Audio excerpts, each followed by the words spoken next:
Bienvenidos de nuevo, vamos a continuar con el objetivo de geometría. Vamos con la actividad número 3. En la actividad anterior vimos propiedades de ángulos. Vimos, por ejemplo, que si tengo dos líneas y dos líneas que se intersectan, los ángulos opuestos por el vértice son iguales. Vimos también, como se ve en esta imagen, que si yo tengo dos líneas paralelas, en este caso es esta línea de acá y esta línea de acá, y una tercera línea que las intersecta, los ángulos alternos internos, es decir, los ángulos que están por dentro, y se llaman alternos porque están de diferente lado de la línea que está intersectando. Los ángulos alternos internos son iguales cuando las líneas son paralelas.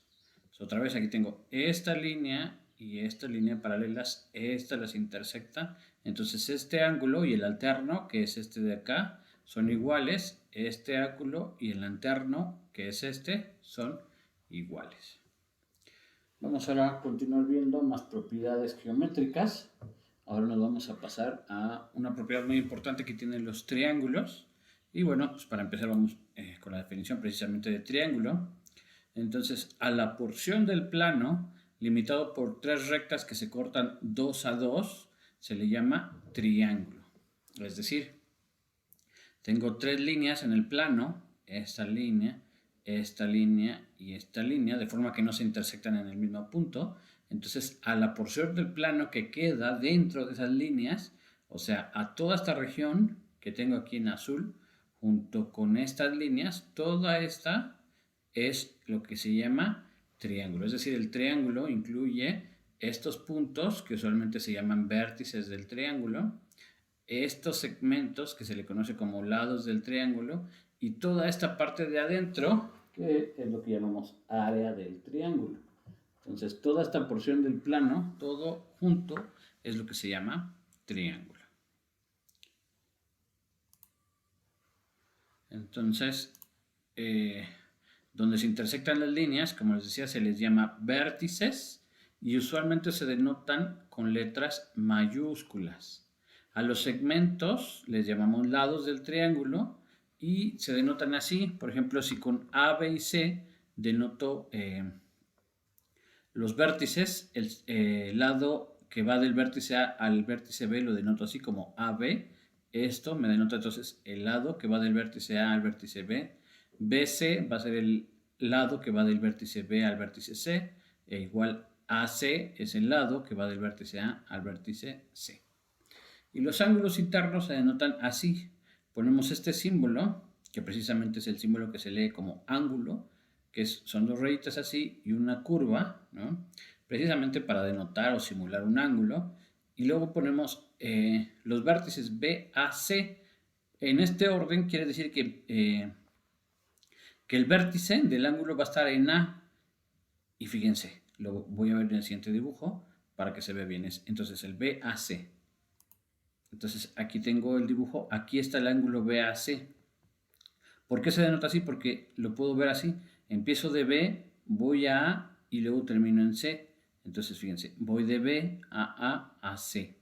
Este ángulo entonces es el ángulo BAC. Es decir, el que está en medio denota el vértice donde está el ángulo y los otros dos cómo estoy formando el ángulo. Entonces es BAC. Por ejemplo, este es el ángulo ABC porque empiezo así. Empiezo en A, voy a B y C. El de en medio es donde está el vértice B. Entonces es el ángulo ABC. Acá es el ángulo BCA. El vértice está en C, entonces es BCA. ¿Vale? Entonces, de esa forma se denotan los ángulos. Los vértices, como se ve aquí, se denotan con letras mayúsculas. Y los lados, lo que decía, este se denota con AB, porque es del vértice A al vértice B. Este es BC porque es del vértice B al vértice C. Y este lado es el lado AC porque es del vértice A al vértice C. Ahora, en la sesión de hoy vamos a ver una propiedad muy importante de los triángulos que de hecho caracteriza la geometría que estamos estudiando, que es la geometría euclídea, como les había dicho anteriormente. Y es el siguiente teorema. Siempre va a pasar que si yo sumo los ángulos interiores de un triángulo, el resultado siempre va a dar igual al número pi. que es 180 grados. ¿Sale? Entonces siempre, no importa qué triángulo tengan, siempre va a pasar que al sumar los ángulos interiores, el resultado siempre va a dar pi, que es lo mismo que 180. ¿Vale? Y acuérdense que en la geometría que construyeron los griegos, que en este caso la geometría de Euclides, siempre que diga que algo es verdadero, tengo que dar un argumento de por qué es verdadero. El argumento con eso que es lo que llamamos como demostración. Ahora vamos a ver entonces por qué es verdadero esto, que siempre que tenga yo un triángulo, la suma de los ángulos interiores da pi. Entonces fíjense, acá tengo dibujado un triángulo, el triángulo ABC, ¿vale?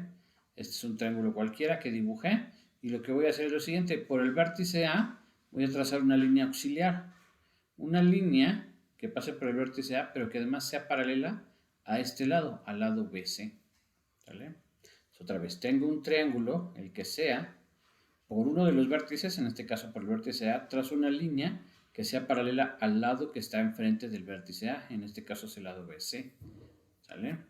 Y entonces fíjense qué es lo que pasa con los ángulos, como esta línea y estas son paralelas y esta intersecta a esta y a esta que son paralelas, pues sus ángulos alternos internos son iguales. Lo mismo, si me fijo en esta línea y en esta línea y en esta línea que las intersecta, otra vez los ángulos alternos internos que forme son iguales. Para entender un poquito mejor, vamos a ponerle nombres a los ángulos. Entonces, en este caso, a este ángulo al que se forma en A, le voy a llamar A minúscula. Al ángulo que se forma en B, a este ángulo, le voy a llamar B minúscula. Y al ángulo que se forma en C, le voy a llamar C minúscula. Y ahora sí, esto es lo que les decía. Como esta línea es paralela a esta, y por ejemplo esta línea las intersecta, ya vimos en la clase anterior que los ángulos alternos internos son iguales. Eso quiere decir que entonces este ángulo y este de acá deben de ser iguales porque son alternos internos. Entonces si este se llama C minúscula, este de acá también se debe llamar C minúscula, o sea, debe valer lo mismo. Y por la misma razón, ahora si me fijo en esta línea, igual en esta línea que son paralelas y esta que las intersecta, otra vez los ángulos alternos internos son iguales. Quiere decir que este ángulo de acá, que es B, tiene que ser igual a este ángulo de acá, que entonces también debe ser B. Entonces, otra vez, esta línea y estas son paralelas, estas las intersecta, los ángulos alternos internos deben ser iguales. Eso quiere decir que este y este son iguales. Si este se llama C, entonces este también debe valer C. De nuevo, esta línea y esta línea son paralelas.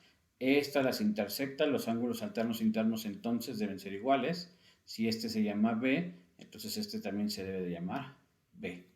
Y fíjense qué pasa entonces, que acá todo este ángulo, empezando aquí y terminando aquí, pues está sobre una misma línea, es precisamente el ángulo pi, que es 180.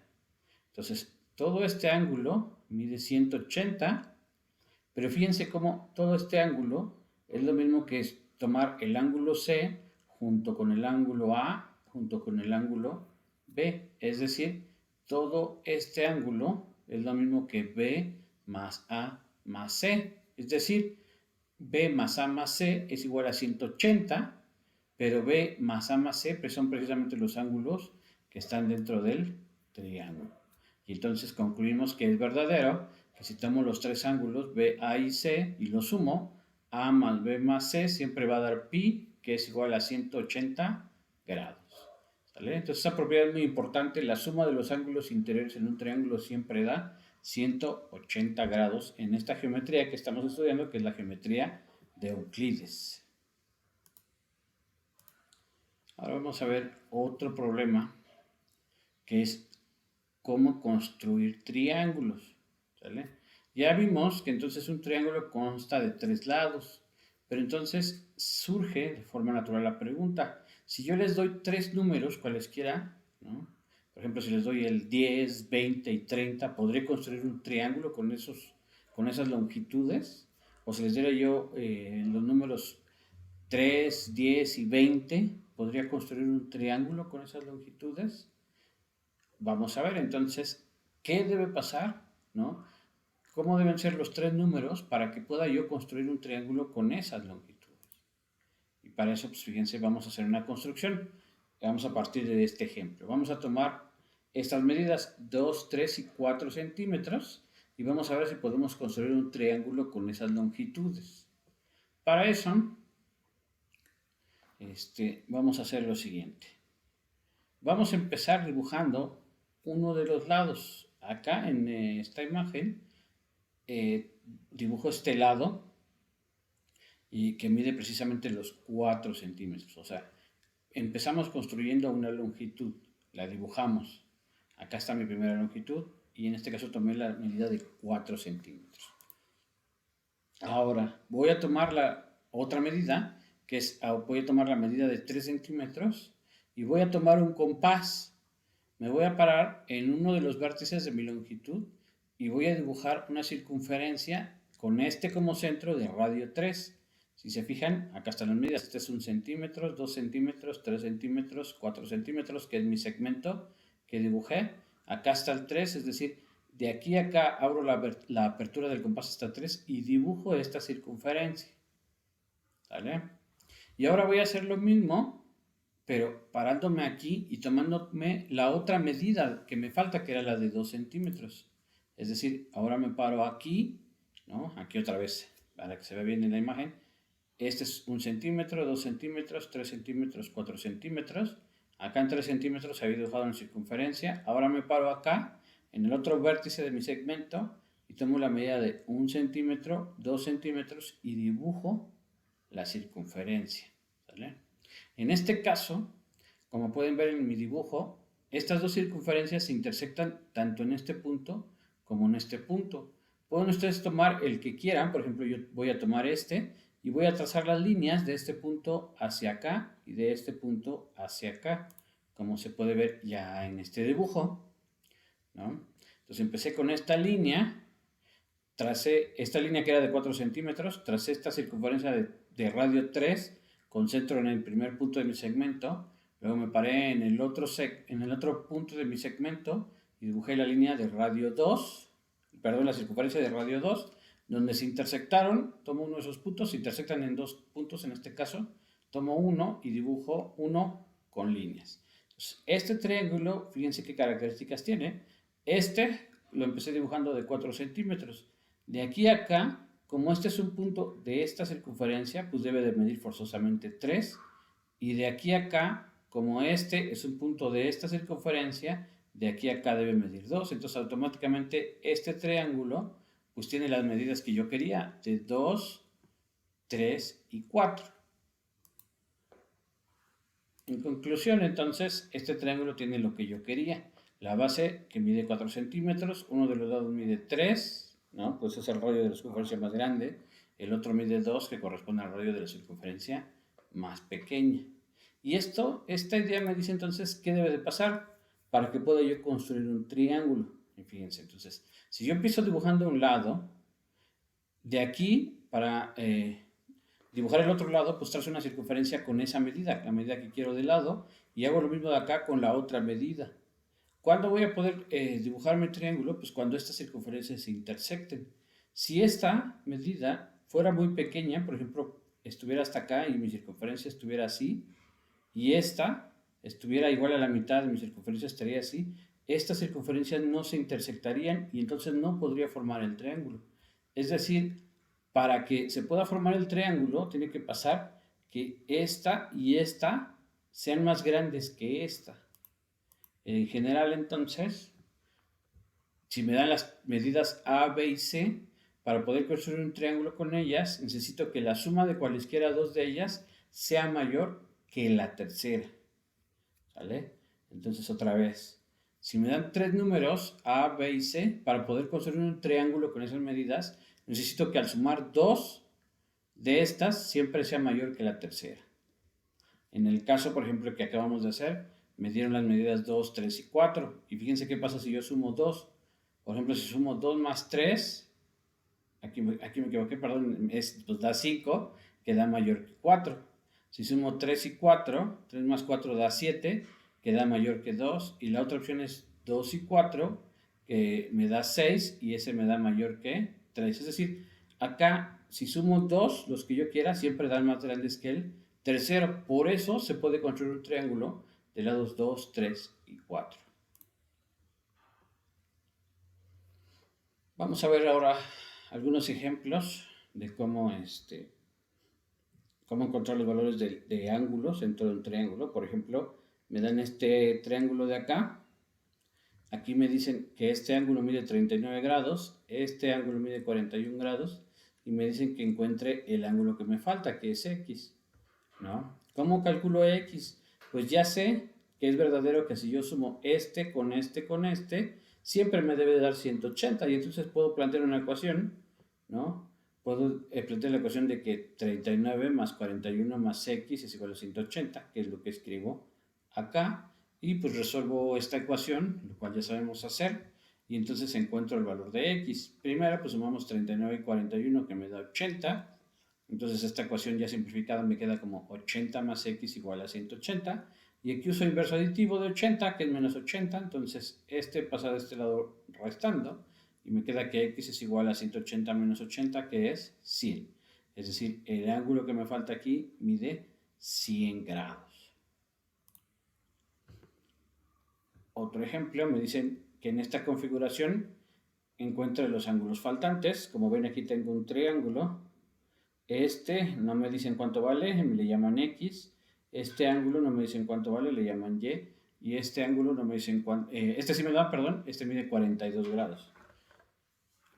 A diferencia del ejercicio anterior, me daban dos ángulos y encontraba yo el otro ángulo. Aquí nada más me están dando uno de los ángulos, pero fíjense que me dan un dato más, que es este ángulo de aquí afuera.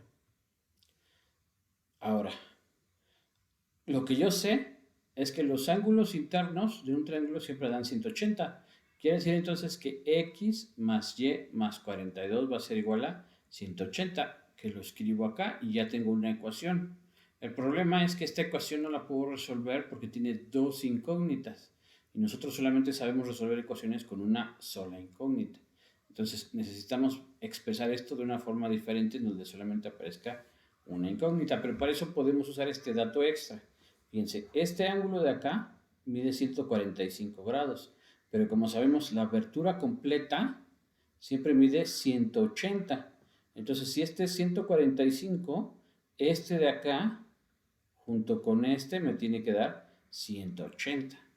Entonces puedo plantear la ecuación que 145 más X me da igual a 180. Y resuelvo esta ecuación y puedo encontrar ya el valor de X. 145 con ese que uso inverso aditivo queda aquí restando.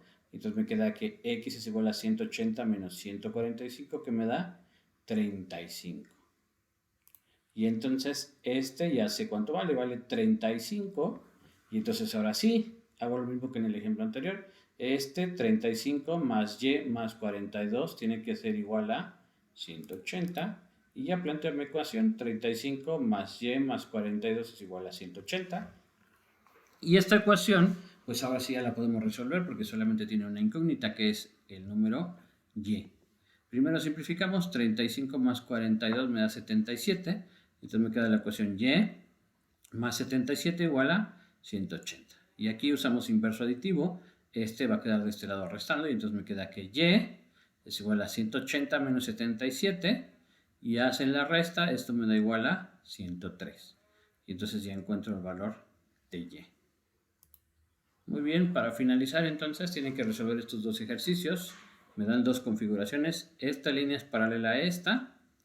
No me dicen cuánto vale Y ni cuánto vale X, lo debo de calcular. ¿Vale? El único dato que me dan es este, pero piensen otra vez pues que, por ejemplo, este ángulo y este ángulo de acá deben de ser iguales porque esta y esta son paralelas. Este y este deben ser iguales porque esta y esta son paralelas. Entonces, si este vale X, este también de acá vale X. Y entonces acuérdense que todo este es la apertura completa, pues debe medir 180 y ahí ya tienen una ecuación. Y lo mismo pueden aplicar para este segundo caso. ¿Vale? Entonces intenten hacer los ejercicios Ya saben que si tienen dudas me lo suben a la plataforma de Classroom y ahí les voy ayudando a resolverlo.